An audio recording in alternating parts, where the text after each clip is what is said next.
Magandang araw sa inyo sir at sa lahat ng mga tagapakinig. Tawagin niyo na lang akong Ronnie. Itong kwento ay tungkol sa nangyari sa amin ng mga kaibigan ko nung pumunta kami sa rest house ng tiyahin ng kaibigan naming si Brando sa malayong bayan sa Batangas. Isa ito sa mga biglaang plano na nagawa ko kasama ang malalapit kong kaibigan. Ito yung panahon na wala kaming magawa at kinakapos pa sa pera.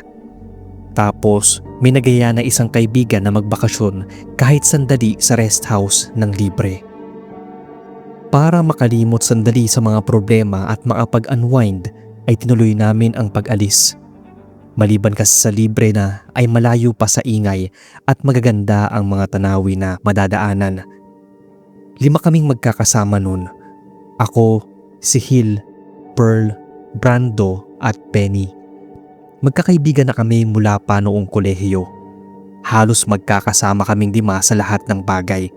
Magmula sa mga gabing hindi kami halos natutulog para mag-aral. Magkakasama din kami naglalakad sa labas para humanap ng makakainan kahit 10 oras na ng gabi. Magkasama kami mula sa magagandang karanasan hanggang sa pangit ng bawat isa. Itong trip namin na magbabarkada ang aming kaunting pahinga mula sa mahabang panahon ng pag-aaral. Ito na rin yung pagkakataon namin para makahinga ng maayos, magsaya at pansamantalang kalimutan ang pagod at problema ng pagiging adult. Inayos namin ang aming mga gamit at pinuno ang sasakyan ng maraming merienda at malamig na inumin. Sumakay na kaming lahat sa lumang sasakyan ni Brando na Toyota. Habang naglalakbay ay sabay-sabay pa kaming kumakanta ng mga lumang kanta na OPM kahit na hindi kami tama sa tono. Nagtatawanan pa kami hanggang sa sumakit ang aming mga tiyan. Pakiramdam namin noon ay walang anumang masamang mangyayari. Tumagal ang biyahe ng halos 3 oras at sa huling 45 minuto ay dumaan kami sa makipot at paikot-ikot na kalsada na napapaligiran ng matatangkad na puno at walang katapusang bukirin ng palay. Habang papalayo kami sa kabihasnan ay mas kaunti na ang mga bahay na nakikita namin. Hanggang sa wala na kaming makita noon kundi gubat at ang tanging naririnig na lamang ay yung ugong ng makina ng aming sasakyan. Nang baarating na kami sa huling bayan bago ang lugar na pakay namin ay palubog na ang araw. Ang rest house na yon ay isang luma na may 2 palapag. Gawa ito sa bato at kahoy at napapaligiran ng matatangkad na puno ng mangga at harding lumaguna dahil sa walang nag-aalaga at matagal na ring hindi napupuntahan. Napakaganda ng lugar at parang nailalabas na nga rin ito sa mga pelikula sa telebisyon. Sobrang tahimik nga lang ng paligid. Yung tipo ng katahimikan na may lalabas na ng bigla na nakakatakot nga nila lang. Hindi na raw yun natirahan ng ilang buwan na at binilinan daw siya ng tiyahin niya na mag-iingat kami dahil may ilang sira na mga bintana. Kinugol namin ng ilang oras sa paglilibot sa buong bahay. Malawak ito at may kataasan ang kisame at malalaki ang bintana na pumapasok ang malamig na hangin mula sa kabundukan. May mga lumang gamit pa na gawa sa kahoy at mga larawan ng pamilya ng tita ni Brandon na kuha pa nung nakalipas na ilang dekada. May mga librong nakahanay noon sa mga estante. Lahat ay inaalikabukan na. Napansin ko na parang may taong lumabas ng bahay bago pa kami pumasok ng gate. Pero mukhang wala lang naman yon kay Brando. Nang sumapit ang gabi ay sisindahan namin ang mga ilaw na kandila at lampara dahil mahina yung daloy ng kuryente at paulit-ulit na nawawalan ng liwanag. Nagluto kami ng hapunan sa maliit na kalan sa labas at nag-ihaw noon ng isda, karning baboy at nagsaing na rin ng kanin. May maliit na kubo sa labas ng bahay at doon kami kumain. Habang kumakain ay nagkukwentuhan din kami ng mga naranasan naming nakakatawa habang nag-aaral. Ayos na sana ang lahat ng gabing yon. Yun kasi ang kailangan namin. Isang gabing payapa at masaya na gusto mo na lang tumigil ang oras para manatili doon ng matagal. Pero nasira yon nang magkwento si Hill. Bumili kasi siya ng sigarilyo sa labasan at may nakausap siyang taga roon. Agad namang binato siya ni Penny ng kapirasong karne nang magsimula siyang magkwento. Matatakutin kasi ito at ang kinukwento ni Hill noon ay tungkol sa rest house na kinaroroonan namin. Sobrang tanda na raw noon, sabi ng mga taga doon, at medyo naging abandonado na nga. May nakakita daw ng isang babaeng nakasuot ng puti na naglalakad sa hardin. Minsan din daw ay naririnig nila ang mga boses na parang may mga taong nag-uusap sa loob ng bahay kahit wala namang tao roon. Nagtawanan lang kaming lahat. Madalas na talaga kay Hill ang manakot sa amin ng mga kwentong multo tuwing magkakasama kami. Hindi kami naniniwala nun, kahit nga si Brando na siyang nag-aya sa amin dun sa rest house ng tita niya. Ngunit nung gabing yun ay nagsimulang magbago ang lahat. Nakaupo kaming lahat sa sala habang nagkukwentuhan nang bigla kaming makarinig ng kalampag. Parang nanggagaling yon sa bintana na nasa ikalawang palapag.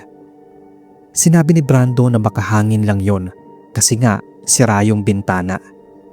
Pero biglang namatay ang lahat ng ilaw, pati na yung kandila at lampara. Parang biglang nag-blackout sa buong rest house.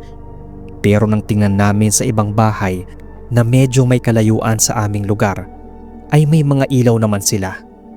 Hindi lang nawala saglit ang power, kundi tuluyan itong namatay at iniwan kaming lahat sa dilim. Agad naglabas ng cellphone yung ilan sa amin at binuksan ng flashlight. Doon napasinghap ng malakas si Penny na halos mapatalon din kaming lahat sa gulat. Nakatingin siya sa sirang bintana, kaya napasunod din kami ng tingin doon. Parang hindi na kasi maalis ang tingin niya. Sa labas ay pareho naming nakita na may nakatayo sa kabilang bakod na isang payat at patangkad na figura. Parang nakasuot yon ng puting damit pero di namin maaninag kung mahaba ba o maikli ang buhok. Nakatayo lang ito ng tuwid at hindi gumagalaw. Halatang nakaharap yon diretso sa kinaroroonan namin. Napatanong si Pearl kay Brando kung sino yung nasa labas.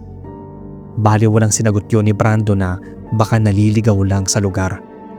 Pero biglang gumalaw yung figura, dahan-dahan at mabagal, na parang papalapit sa amin. Binaling pa noon ang ulo na parang biglang nabali.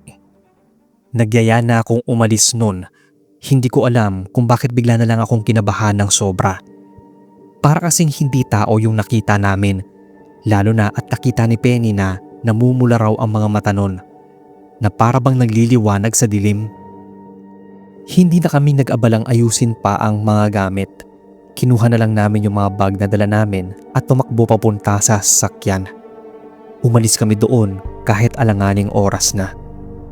Hindi na kami lumingon pa pabalik hanggang sa maarating kami sa pangunahing kalsada kung saan may mga ilaw at ibang sasakyan na dumadaan na. Doon na lang kami nakahinga ng maluwag. Hindi na kami muling bumalik doon kahit kailan. Si Brando lang at ang pamilya nito. May nakapagkwento raw sa kanya ng tungkol doon sa nakita naming nilalang. Hindi nga raw yon tao, pero posibleng isang uri ng aswang. Nakaramdam ako ng matinding takot nang tinan namin yung mga kuha naming pictures nung araw na naroon kami sa rest house. Ang gamit pa namin noon ay digicam dahil dikipad pa lang yung cellphone namin nung mga panahon na to. May isang litrato doon na nagpahinto sa akin sa pag-i-scan. Kuha yun nung kumakain kami sa kubo. Bale, group picture yun at si Hill ang kumuha. Lahat kami ay nakangiti at nagtatawanan pa. Pero kung titingnan mabuti nun sa may likuran namin sa isang bintana ay may nakatayo doon at mukhang naasilip sa amin. Nakasuot ito ng puti at parang nakalutang lang. Mahaba ang buhok nun na nakatabing sa muka. Ganun yung nakita namin sa labas pero hindi namin nakitang mabuti kung maikli o mahaba ba ang buhok nun dahil madilim. Gusto naming paniwalaan noon na baka may naligaw nga lang na ibang tao ng gabing yon. Pero alam din naming imposibleng makapasok sa loob ng bakuran ng rest house dahil may gate yon at nakasarado pa. Kaya imbis na mapagaan ang pairamdam namin ay lalo lang kaming kinilabutan sa nakita. May nakapagsabi noon kay Hill na baka alamanhig ang nakita namin. Meron kasing usap-usapan sa lugar na yon na may isang matandang hindi mamatay-matay. Ngayon, kahit busy na sa kanya-kanyang buhay, karera at pamilya, sa tuwing may pagkakataon at libre ang lahat, ay nagkikita-kita kami. Napag-uusapan pa rin namin yung tungkol doon. Napag-uusapan lang namin yon tuwing maliwanag. Dahil kapag madilim na, ay parang umiiba sa pakiramdam. Saka ang sabi nila, kahit malayo, kapag araw ng Martes at Biyernes ay naririnig nila na pinag-uusapan sila. Ang sabi pa nga raw ng mga taga roon ay baka may nabiktima na sa amin kung nagtagal pa kami roon. Hindi lang daw pala multo ang nagpapakita at nagpaparamdam, kundi may aswang rin. Yung dapat ay puno ng masasayang alaala ang paglalakbay na yon, sa halip ay naging kwento ng katatakutan na kailanman ay ayaw na naming maranasan pa. May hatid pa ring kilabot kahit 2 dekada na ang nakakalipas.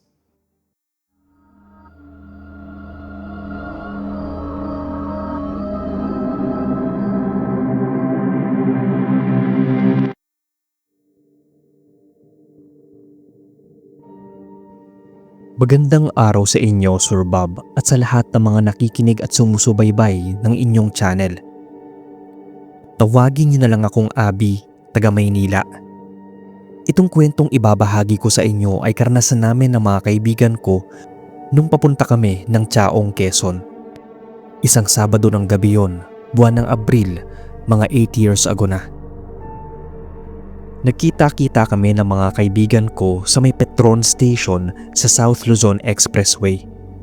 4 silang lalaki, sina RJ, Mark, Dennis at Cyrus. 3 naman kaming babae, ako, Ira at si Mitch. Bata pa kami noon, mga nasa 20 hanggang 22 years old pa lang yung mga edad namin at laging nasa isip pa ang kalokohan at lakwartsa. Agad na tanong ni Ira kay RJ kung hindi ba kami maliligaw sa pupuntahan namin sa Chaong. Ito kasi ang may alam sa dadaanan namin.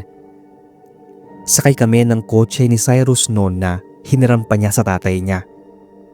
Sinigurado naman ni RJ na alam niya ang lugar na pupuntahan namin. Nakailang punta na raw siya dito at Chaong, Quezon lang naman daw yon. Hindi gaanong kalayuan at diretso lang ang daan. Plano naming pumunta sa isang resort doon sa Chaong para mag-night swimming at mag-bonding. Simula kasi nang graduate kami ay medyo naging abala na rin sa kakahanap ng trabaho, kaya matagal-tagal din kaming hindi nagkasama. Kaya sobrang saya namin noon nang maapagplano kami ng ganitong lakad. Nang makaalis na, agad namang inilabas si Dennis ang kanyang Bluetooth speaker at nagpatugtog ng party music. Antok na antok pa naman ako noon. Nagkwentuhan na lang kami para hindi rin antukin si Cyrus sa pagmamaneho. Mga 8:00 na nang maarating kami sa bahagi ng Laguna at medyo tahimik na ang daan. Bihira na lang makakita ng ibang sasakyan at ang tanging ilaw ay nagmumula sa streetlights at sa mga kalapit na bahay na nadadaanan namin. "Uy, RJ, parang hindi ito yung daan na nakita ko sa Google Maps ha," sabi ni Mark noon na nakaupo sa tabi ko. Hawak ang kanyang cellphone. Naaasar pa siya noon dahil nawawala ng signal. Sinubukan ko rin tingnan yung GPS ng phone ko pero wala ring signal. Napatingin ako sa paligid. Medyo mabundok ang dinadaanan namin kaya siguro mahina ang signal. Sinabihan niya kami na mag-relax at alam niya kung paanong pumunta ng Chaong. May pinalikuan siyang kalsada noon at dumiretso lang daw. Sumunod si Cyrus sa sinabi niya at lumiko. Pero parang iba na ang itsura ng daan. Mas makitid, mas madilim at parang hindi na dinadaanan ng malalaking sasakyan. Ang mga puno sa magkabilang gilid ay matataas at makakapal. Parang yayakapin na yung sasakyan namin. Bigla akong napayakap sa sarili noon dahil parang biglang lumamig.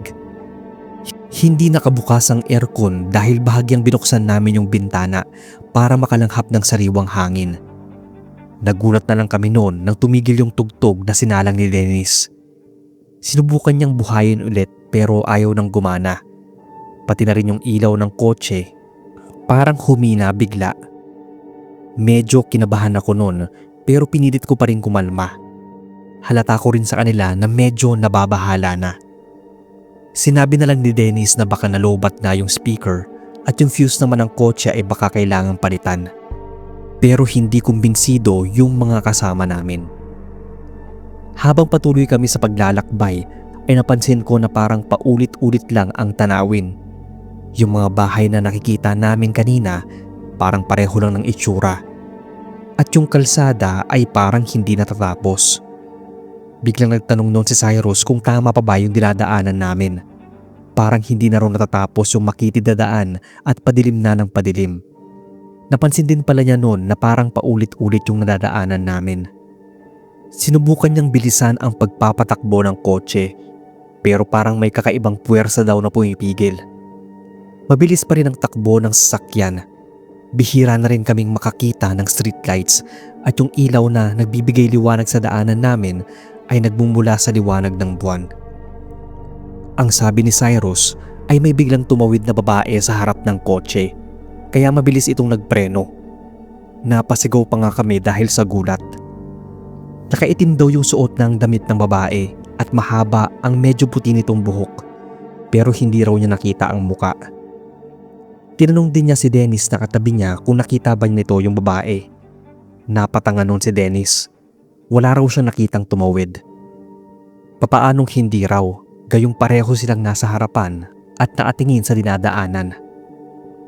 Mabilis daw ang pagtawid ng babae, kaya napatanong kami kung nasaan na yon, kung talagang may tumawid. Nagtaka din noon si Cyrus dahil wala na siyang makitang tao o babae sa gilid ng daan. Sinabihan siya ni Mark na baka namamalik mata lang. Pero hindi naman daw siya pepreno ng ganon kung wala siyang nakitang tumawid. Nagsimula nang umiyak si Ira. Nakiusap ito kay RJ na umuwi na kami. Papaanda rin na sana ni Cyrus ang sasakyan nang bigla nung namatay ang makina. Wala nang ilaw, wala na ring makina. At nagkaagulo na kami sa loob ng sasakyan. Naiiyak na nagsabi si Ira kay RJ na umuwi na kami. Ito namang si RJ na siyang dapat nakakaalam ng daanan ay biglang hindi makaimik. Yun pala ay hindi niya alam yung lugar na dinaanan namin. Hindi yon ang daan papuntang Chaong. Papaanda rin na sana ni Cyrus ang kotse nang biglang parang may tumawid na naman sa daan. Nung time na yon ay nakita na namin yon kahit na medyo may kadiliman. May mga cellphone naman kasi kami. Para lang yung telang itim na hinawi ng hangin. Pero ang sabi nila Cyrus at Dennis nang nasa unahan ng sasakyan, parang babae yun na nakalutang. At dahil sa sinabi nila, natakot na kami at kinulit namin si Cyrus na piliting patakbuhin ang sasakyan. Sa makailang beses niyang sinubukang paandarin yon, ay napaandar naman niya. Hindi na kami tumuloy sa daang yon. Binalik ni Cyrus ang sasakyan mula sa kung saan kami lumiko. Kakaiba talaga ang pakiramdam sa lugar na yon, yung para bang wala kami sa Pilipinas. Nakahinga kami ng maluwag nang makabalik kami ng highway. Pero imbis na tumuloy ng Chaong ay bumalik kami ng Laguna. Doon na kami naghanap ng resort na mapupuntahan kahit kalaliman na ng gabi. Hanggang dito na lang po ang kwentong barkada trip namin na hinding-hindi ko makakalimutan.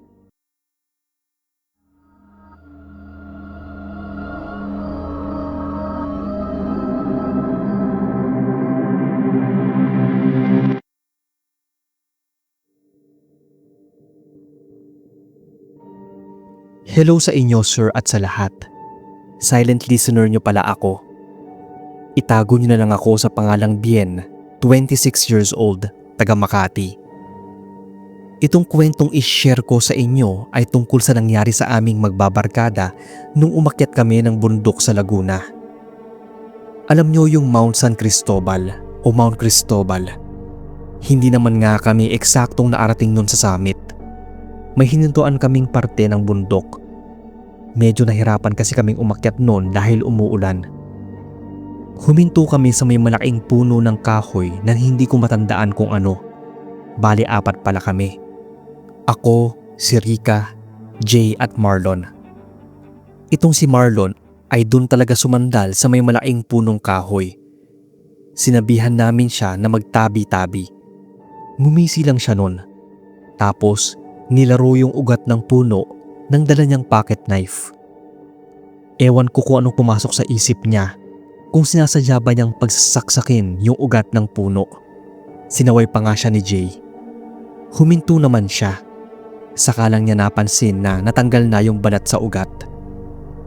Pinagtatanggal niya pa yon gamit ang kamay. Nang maapagpahinga na ay nagsimula na kaming umusad.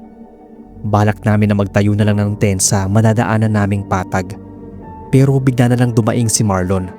Hawak niya ang isang kamay. Nangangalay daw siya at hindi niya maramdaman yon. Akala namin ay nagloloko lang. Pero nang bitawan niya ay agad yung bumagsak sa tagiliran niya na parang walang buhay. Hinawakan yun ni Jay. Sobrang lanta at lamig daw. Kinabahan na kami dahil doon. Lalo nang nagpanik si Marlon dahil dalawang kamay na niya ang hindi na raw niya maramdaman. Kaya imbis na magpatuloy ay bumaba na kamo ng bundok. Agad kaming sumakay ng sasakyan at dinala siya sa pinakamalapit na ospital. Pero walang makitang mali daw ang doktor. Negative ang finding sa anong sakit o karamdaman. Normal naman daw yon. Pero hindi raw normal ang pairamdam ni Marlon. Nung mga oras na yon, kahit anong pilit niyang iangat ang mga kamay ay ayaw. Napakamot na kami sa ulo. Si Jay ay napatitig kay Marlon. Baka raw binasagi ito o may nagalit sa kanya sa pagsaksak niya ng ugat ng punong tinambayan namin. Dapat daw kasi ay hindi niya ginalaw yon. Naghanap kami ng albularyo sa mismong bayan din na yon. At ayun nga, may elemento raw na nagalit sa kanya dahil sa pagbinsala niya sa ugat ng puno. May pinahid sa mga kamay niya ang albularyo at dinasalan yon o inorasyonan. Sinabihan siya na humingi ng tawad sa elementong nakatira sa punong yon. Wala kaming nagawa kundi bumalik at mag-ali ng itlog. Humingi rin ng tawad si Marlon. Hindi na kami tumuloy noon sa itaas. Medyo natakot na baka may iba pa kaming masagi o makaengkwentrong mga elemento. Parang lesson na rin sa amin yon na galangin at irespeto ang ganoong lugar. Sunod naming punta sa bundok ay tahimik at maingat na si Marlon. Kakaiba daw pala ang pakiramdam kapag hindi mo maigalaw ang mga kamay mo. Para kang tinanggalan ng kontrol sa gagawin mo.